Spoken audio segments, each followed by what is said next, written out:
तिमिराकडून तेजाकडे या पुस्तकाचे लेखक कोण आहेत? तिमिराकडून तेजाकडे या पुस्तकाचे लेखक कोण आहेत?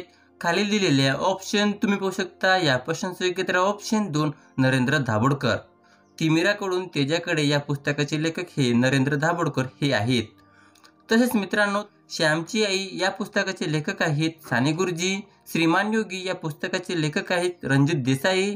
स्वामी या पुस्तकाचे लेखक आहे रणजित देसाई. पानिपत या पुस्तकाचे लेखक आहेत विश्वास पाटील. युगंधर या पुस्तकाचे लेखक आहेत शिवाजी सावंत. ययाती या पुस्तकाचे लेखक आहे वि स खांडेकर. कोसला या पुस्तकाचे लेखक आहेत भालचंद्र नेमाडे. पुढील प्रश्न आहे, दिवाणी आणि फौजदारी न्यायालय कोणत्या व्यक्तीने सुरू केले? दिवाणी आणि फौजदारी न्यायालय कोणत्या व्यक्तीने सुरू केले? खालील दिलेले ऑप्शन तुम्ही पाहू शकता. या प्रश्नाचं योग्य उत्तर ऑप्शन 3 लॉर्ड हेस्टिंग्स. दिवाणी आणि फौजदारी न्यायालय हे लॉर्ड हेस्टिंग्स या व्यक्तीने सुरू केले. पुढील प्रश्न आहे, 2011च्या जनगणनेनुसार भारतातील सर्वात कमी घनतेचे राज्य कोणते आहे? 2011च्या जनगणनेनुसार भारतातील सर्वात कमी घनतेचे राज्य कोणते आहे? खालील दिलेले ऑप्शन तुम्ही पाहू शकता मित्रांनो. या प्रश्नाचं योग्य उत्तर ऑप्शन 4 अरुणाचल प्रदेश.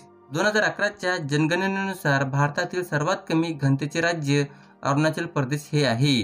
तसेच मित्रांनो, 2011च्या जनगणनेनुसार भारताची लोकसंख्या ही 121 कोटी एवढी होती आणि स्त्री पुरुष प्रमाण हे 943 एवढे होते. बाल लिंग गुणोत्तर हे 919 एवढे होती. तसेच मित्रांनो, भारताची घनता हे 382 एवढी होती.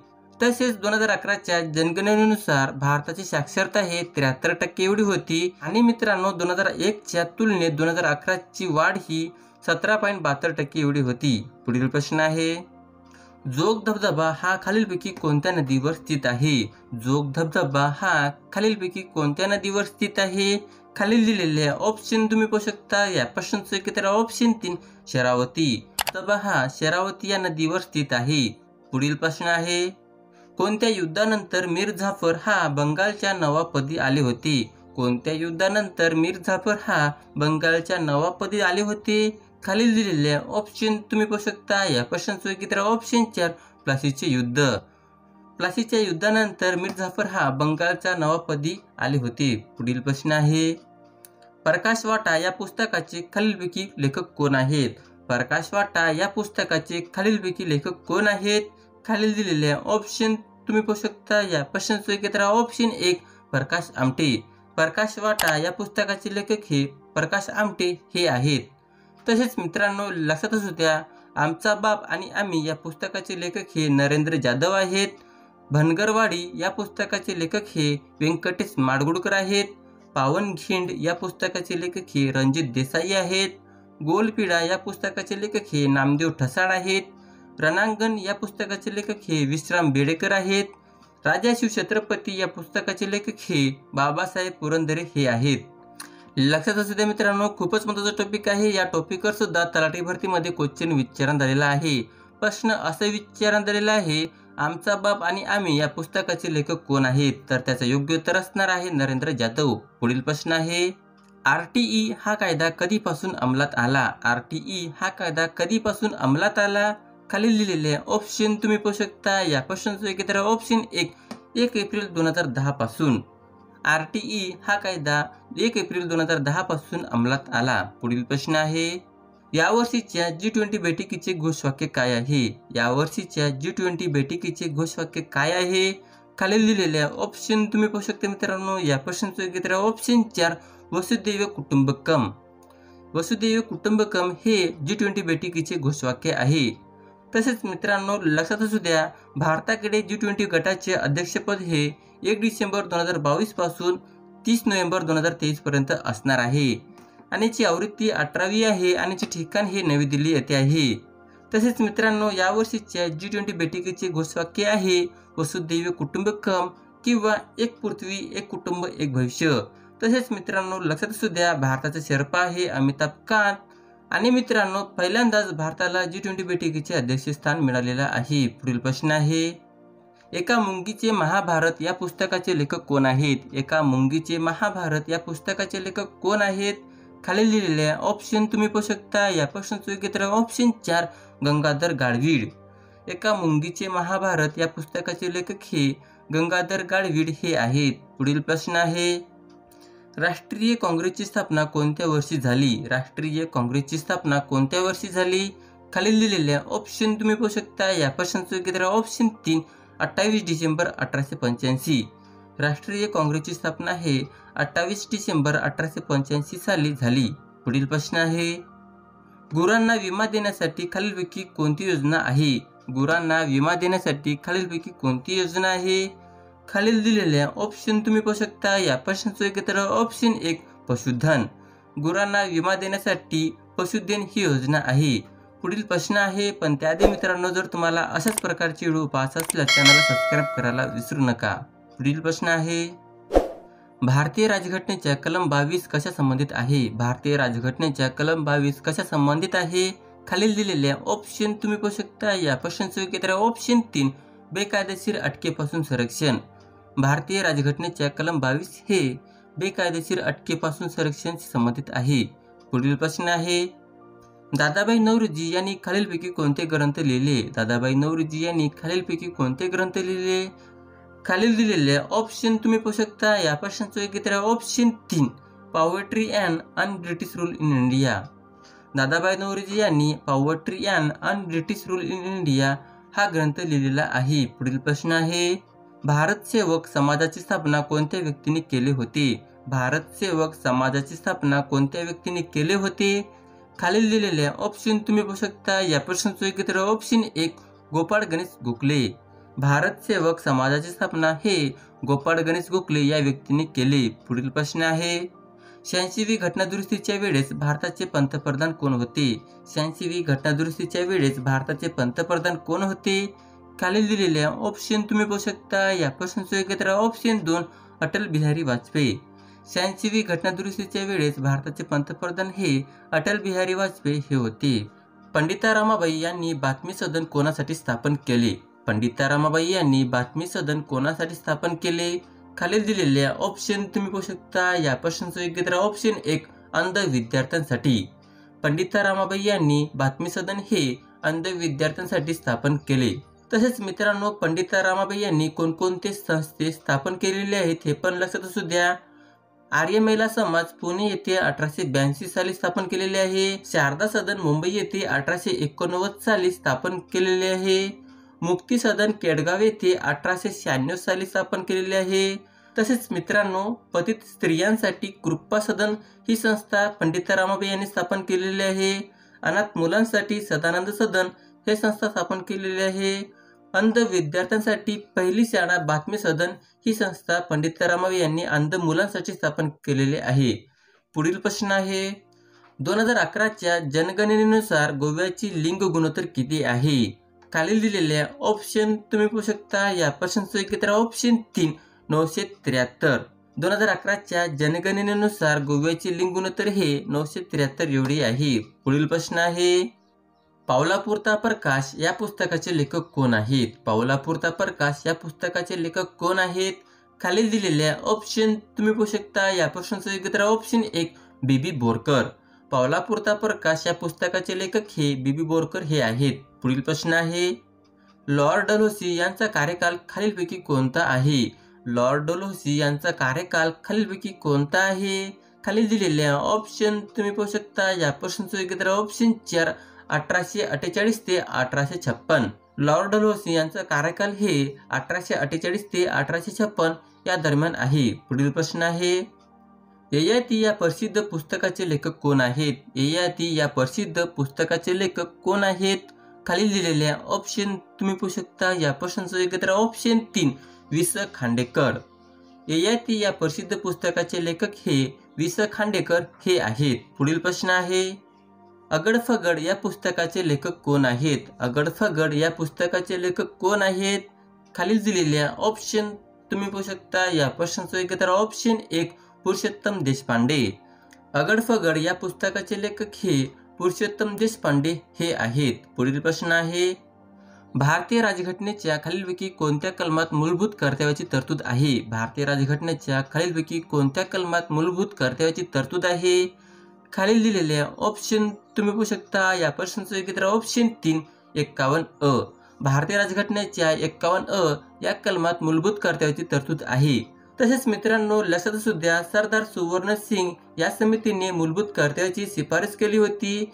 त्यानंतर 42व्या घटनादुरुस्ती 1976 नुसार भारतीय राजघटनेमध्ये मूलभूत कर्तव्य हे समावेश करण्यात आले. सध्या भारतीय राजघटनेमध्ये एकूण 11 मूलभूत कर्तव्ये आहेत. 86वी घटनादुरुस्ती 2002 नुसार 11वा मूलभूत कर्तव्य समावेश करण्यात आला. भारतीय राजघटनेमध्ये मूलभूत कर्तव्य हे सोव्हिएत रशियाच्या घटनेवरून घेण्यात आलेली आहे. लक्षात असू द्या मित्रांनो, खूपच महत्त्वाचा टॉपिक आहे. हा टॉपिक तुम्ही नोट डाऊनच करून घ्या, कारण या टॉपिकवर तलाठी भरतीने अनेक वेळा प्रश्न विचारलेला आहे. पुढील प्रश्न आहे, सिंधू नदी करार कोणत्या वर्षी झाला? सिंधू नदी करार कोणत्या वर्षी झाला? खालील दिलेल्या ऑप्शन तुम्ही पाहू शकता. या प्रश्नाचं योग्य उत्तर ऑप्शन 1 1960 साली. सिंधू नदी करार हे 1960 साली झाला. पुढील प्रश्न आहे, राष्ट्रीय काँग्रेसची स्थापना कोणत्या वर्षी झाली? राष्ट्रीय काँग्रेसची स्थापना कोणत्या वर्षी झाली? खालील दिलेल्या ऑप्शन तुम्ही पाहू शकता. या प्रश्नाचं योग्य उत्तर ऑप्शन 3 1885 साली. राष्ट्रीय काँग्रेसची स्थापना हे 1885 साली झाली. पुढील प्रश्न आहे, पाकिस्तानातून स्थलांतर करून भारतात येणाऱ्या व्यक्तीचे नागरिकत्व कोणत्या कलमात वर्णन केले आहे? पाकिस्तानातून स्थलांतर करून भारतात आलेल्या व्यक्तीचे नागरिकत्व कोणत्या कलमात वर्णन केलेले आहे? खालील दिलेल्या ऑप्शन तुम्ही पाहू शकता. या प्रश्नाचं योग्य उत्तर ऑप्शन 3 कलम 6. पाकिस्तानातून स्थलांतर करून भारतात आलेल्या व्यक्तीचे नागरिकत्व कलम 6 मध्ये वर्णन केलेले आहे. तसेच मित्रांनो, लक्षात असू द्या, कलम 5 मध्ये संविधानाच्या प्रारंभिक नागरिकत्वाची तरतूद करण्यात आलेली आहे. कलम 3 मध्ये नवीन राज्याची निर्मितीची तरतूद करण्यात आलेली आहे. कलम 1 मध्ये भारत हा राज्याचा संघ असेल असे तरतूद करण्यात आलेले आहे. पुढील प्रश्न आहे, 2011च्या जनगणनेनुसार सर्वात कमी लोकसंख्या कोणत्या राज्याची आहे? 2011च्या जनगणनेनुसार सर्वात कमी लोकसंख्या कोणत्या राज्याची आहे? खालील दिलेले ऑप्शन तुम्ही पाहू शकता. या प्रश्नाचं योग्य उत्तर ऑप्शन 1 सिक्कीम. 2011च्या जनगणनेनुसार सर्वात कमी लोकसंख्या हे सिक्कीम या राज्याची आहे. पुढील प्रश्न आहे, लॉर्ड हॉर्डिंग्स कोणत्या काळामध्ये गव्हर्नर जनरल होते? लॉर्ड हॉर्डिंग्स कोणत्या काळामध्ये गव्हर्नर जनरल होते? खालील दिलेल्या ऑप्शन तुम्ही पाहू शकता. या प्रश्नाचं योग्य उत्तर ऑप्शन 3 1910 ते 1916 दरम्यान. लॉर्ड हॉर्डिंग्स हे 1910 ते 1916 या काळादरम्यान गव्हर्नर जनरल होते. पुढील प्रश्न आहे, वेद या समाजाची स्थापना कोणत्या वर्षी झाली?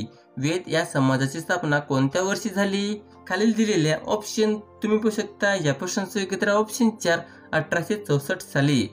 वेद या समाजाची स्थापना हे 1864 साली झाली. पुढील प्रश्न आहे, भारतातील कोणत्या राज्यामध्ये सर्वात जास्त लोकसंख्या आहे? भारतातील कोणत्या राज्यामध्ये सर्वात जास्त लोकसंख्या आहे? खालील दिलेल्या ऑप्शन तुम्ही पाहू शकता. या प्रश्नाचं योग्य उत्तर ऑप्शन 3 उत्तर प्रदेश. भारतातील उत्तर प्रदेश या राज्यामध्ये सर्वात जास्त लोकसंख्या आहे. पुढील प्रश्न आहे, खालीलपैकी भारताचा प्रथम व्हाईसरॉय कोण होता? खालीलपैकी भारताचा प्रथम व्हाईसरॉय कोण होता?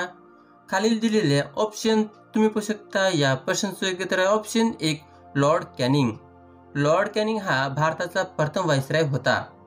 तसेच मित्रांनो, लक्षात असू द्या, लॉर्ड कॅनिंग हा 1856 ते 1858 या काळादरम्यान गव्हर्नर जनरल होता. तर 1858 ते 1862 या काळादरम्यान लॉर्ड कॅनिंग हा भारताचा व्हाईसरॉय होता.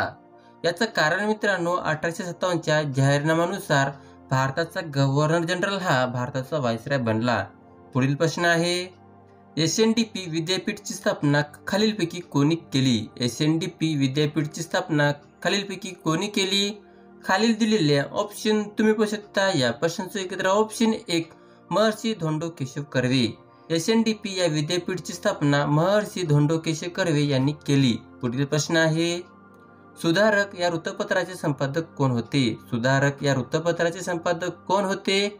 खालील दिलेल्या ऑप्शन तुम्ही पाहू शकता. या प्रश्नाचं योग्य उत्तर ऑप्शन 2 गोपाळ गणेश आगरकर. सुधारक या वृत्तपत्राचे संपादक हे गोपाळ गणेश आगरकर हे आहेत. पुढील प्रश्न आहे, रयतवारी पद्धत कोणत्या वर्षी सुरू झाली? रयतवारी पद्धत कोणत्या वर्षी सुरू झाली? खालील दिलेल्या ऑप्शन तुम्ही पाहू शकता. या प्रश्नाचं योग्य उत्तर ऑप्शन 4 1820 साली. रयतवारी पद्धत हे 1820 साली सुरू झाली. पुढील प्रश्न आहे, महात्मा फुलेंनी कोणते पुस्तक लिहिले नाही? महात्मा फुलेंनी कोणते पुस्तक लिहिले नाही? खालील दिलेले ऑप्शन तुम्ही पाहू शकता मित्रांनो. या प्रश्नाचं उत्तर ऑप्शन 3 ज्योतिनिबंध. महात्मा फुलेंनी ज्योतिनिबंध हे पुस्तक लिहिलेले नाही. तसेच मित्रांनो, महात्मा फुले यांनी कोणकोणते पुस्तक लिहिलेले आहेत हे पण लक्षात असू द्या. 1 तृतीयरत्न, 2 शेतकऱ्याचे आसूड, 3 सार्वजनिक सत्यधर्म, 4 सत्सार, 5 छत्रपती शिवाजीराजे यांचा पोवाडा, 6 इशारा, 7 गुलामगिरी, 8 ब्राह्मणाचे कसब. पुढील प्रश्न आहे, सार्वजनिक काका असे कोणत्या समाजसुधारकाला म्हटले जाते? सार्वजनिक काका असे कोणत्या समाजसुधारकाला म्हटले जाते? खालील दिलेल्या ऑप्शन तुम्ही पाहू शकता. या प्रश्नाचं उत्तर ऑप्शन 2 गणेश वासुदेव जोशी. सार्वजनिक काका असे गणेश वासुदेव जोशी या समाजसुधारकाला म्हटले जाते. पुढील प्रश्न आहे, खालीलपैकी नवीन राज्य निर्मितीचे कलम काय आहे? खालीलपैकी नवीन राज्य निर्मितीचे कलम काय आहे? खालील दिलेल्या ऑप्शन तुम्ही पाहू शकता. या प्रश्नाचं उत्तर ऑप्शन 3 कलम 2 नुसार. नवीन राज्य निर्मितीचे कलम हे कलम 2 आहे. पुढील प्रश्न आहे, राजा राममोहन राय यांचा जन्म कोणत्या साली झाला? राजा राममोहन राय यांचा जन्म कोणत्या साली झाला? खालील दिलेल्या ऑप्शन तुम्ही पाहू शकता. या प्रश्नाचं उत्तर ऑप्शन 3 1772 साली. राजा राममोहन राय यांचा जन्म हे 1772 साली झाली. पुढील प्रश्न आहे, नई चेतना या योजनेचे उद्देश काय आहे? नई चेतना या योजनेचे उद्देश काय आहे? खाली दिलेल्या ऑप्शन तुम्ही पाहू शकता मित्रांनो. या प्रश्नाचं उत्तर ऑप्शन 4 लिंग आधारित समानता. नई चेतना या योजनेचे उद्देश हे लिंग आधारित समानता हे आहे. पुढील प्रश्न आहे, गोदावरी परुळेकर यांचे आत्मचरित्र कोणते आहे? गोदावरी परुळेकर यांचे आत्मचरित्र कोणते आहे? खालील दिलेल्या ऑप्शन तुम्ही पाहू शकता. या प्रश्नाचं उत्तर ऑप्शन 1 जेव्हा माणूस जागा होतो. गोदावरी परुळेकर यांचे आत्मचरित्र हे जेव्हा माणूस जागा होतो हे आहे. पुढील प्रश्न आहे, आमचा बाप आणि आम्ही या पुस्तकाचे लेखक कोण आहेत? आमचा बाप आणि आम्ही या पुस्तकाचे लेखक कोण आहेत? खालील दिलेल्या ऑप्शन तुम्ही पाहू शकता. या प्रश्नाचं उत्तर ऑप्शन 1 डॉक्टर नरेंद्र जाधव. आमचा बाप आणि आम्ही या पुस्तकाचे लेखक हे डॉक्टर नरेंद्र जाधव हे आहेत. पुढील प्रश्न आहे, बालकवी हे कोणत्या लेखकाचे टोपण नाव आहे? बालकवी हे कोणत्या लेखकाचे टोपण नाव आहे? खालील दिलेल्या ऑप्शन तुम्ही पाहू शकता. या प्रश्नाचं उत्तर ऑप्शन 1 त्र्यंबक बापूजी ठोंबरे. बालकवी हे त्र्यंबक बापूजी ठोंबरे यांचे टोपण नाव आहे. पुढील प्रश्न आहे, इंदुप्रकाश या नियतकालिकेचे संपादक कोण होते? इंदुप्रकाश या नियतकालिकेचे संपादक कोण होते? खालील दिलेल्या ऑप्शन तुम्ही पाहू शकता. या प्रश्नाचं उत्तर ऑप्शन 2 विष्णुशास्त्री पंडित. इंदुप्रकाश या नियतकालिकेचे संपादक हे विष्णुशास्त्री पंडित हे होते. पुढील प्रश्न आहे, कोणत्या समितीच्या शिफारशीनुसार संविधानामध्ये मूलभूत कर्तव्ये जोडण्यात आली? कोणत्या समितीच्या शिफारशीनुसार संविधानामध्ये मूलभूत कर्तव्ये जोडण्यात आली? खालील दिलेले ऑप्शन तुम्ही पाहू शकता. या प्रश्नाचं उत्तर ऑप्शन 2 सुवर्णसिंग समिती. सुवर्णसिंग समितीच्या शिफारशीनुसार संविधानामध्ये मूलभूत कर्तव्ये जोडण्यात आली. पुढील प्रश्न आहे, खालीलपैकी कोणी भारतात प्रथमच मूलभूत हक्काची मागणी केली? खालीलपैकी कोणी भारतात प्रथमच मूलभूत हक्काची मागणी केली? खालील दिलेले ऑप्शन तुम्ही पाहू शकता. या प्रश्नाचं उत्तर ऑप्शन 2 मोतीलाल नेहरू. मोतीलाल नेहरू या अहवालानुसार भारतात प्रथमच मूलभूत हक्काची मागणी केली. पुढील प्रश्न आहे, माझी जन्मटेप हे आत्मचरित्र कोणाचे आहे? माझी जन्मटेप हे आत्मचरित्र कोणाचे आहे? खालील दिलेल्या ऑप्शन तुम्ही पाहू शकता. या प्रश्नाचं उत्तर ऑप्शन 3 विनायक दामोदर सावरकर. माझी जन्मटेप हे आत्मचरित्र विनायक दामोदर सावरकर यांचे आहे. पुढील प्रश्न आहे, कुसुमाग्रज यांचे संपूर्ण नाव काय आहे? कुसुमाग्रज यांचे संपूर्ण नाव काय आहे? खालील दिलेल्या ऑप्शन तुम्ही पाहू शकता. या प्रश्नाचं उत्तर ऑप्शन 2 विष्णू वामन शिरवाडकर. कुसुमाग्रज यांचे संपूर्ण नाव हे विष्णू वामन शिरवाडकर हे आहेत. अशा प्रकारचा हा व्हिडिओ. तर मित्रांनो, जर तुम्हाला माझा व्हिडिओ आवडला असेल तर नक्की चॅनलला सबस्क्राईब करा.